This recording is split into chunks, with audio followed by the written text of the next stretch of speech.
Студенты Чувашского госуниверситета поедут на Всемирную олимпиаду по робототехнике.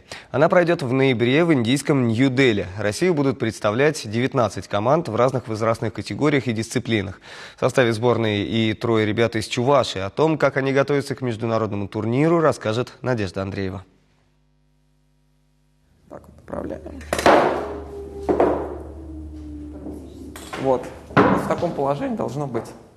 Выбить страйк и при этом не задеть кеглю препятствия. Такую сложную задачу должен выполнить робот. Над созданием этой модели сейчас трудятся все участники Всемирной олимпиады. Задание одно и то же, но конкретное положение кеглей получается непосредственно перед заездами. 5 вариантов положения кеглей и 3 препятствия. И все надо опробовать и отработать. Робот должен уметь определять максимально точное положение для броска и рассчитывать силу удара. Вначале он приходит, забирает шары, это очень сложная механическая задача.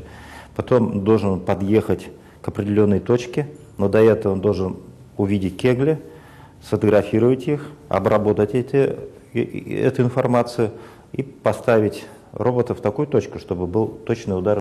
Студенты ЧГУ свой образец робота прячут от посторонних глаз, и тем более от телевизионной камеры, боятся конкурентов. Демонстрируют только предыдущую модель, которая участвовала в российских соревнованиях по робототехнике. Новую заметно усовершенствовали. Подготовка к Олимпиаде идет интенсивно. Частенько ребята засиживаются в лаборатории до утра. Ребята очень хорошие, то есть хороший специалист по механике, хороший специалист по программированию. Студент, он участвовал в всемирных соревнованиях по машинным механизмам, занимал там призовые места, то есть у нас шансы хорошие. Подготовка ко Всемирной олимпиаде требует не только умственных, но и материальных затрат. Большую часть расходов, конечно, берет на себя оргкомитет соревнований. Однако есть траты, которые ложатся исключительно на плечи участников. Собрать робота нашим студентам помогла крупная электротехническая компания. Но для успешного выступления этого недостаточно. Самое главное, нам нужно сделать резервный запас оборудования.